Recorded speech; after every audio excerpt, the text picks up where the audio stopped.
গাজীপুরের টঙ্গী মাজার বস্তিতে অভিযান চালিয়ে ৪৩ জনকে আটক করেছে যৌথ বাহিনী।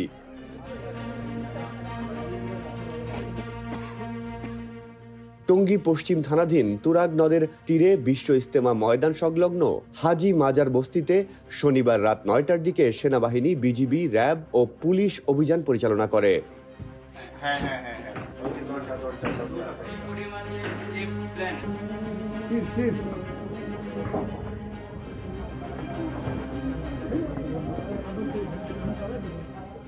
টঙ্গী পশ্চিম থানার ভারপ্রাপ্ত কর্মকর্তা স্কান্দার হাবিবুর রহমান দ্য ডেইলি স্টারকে তথ্যের সত্যতা নিশ্চিত করেছেন।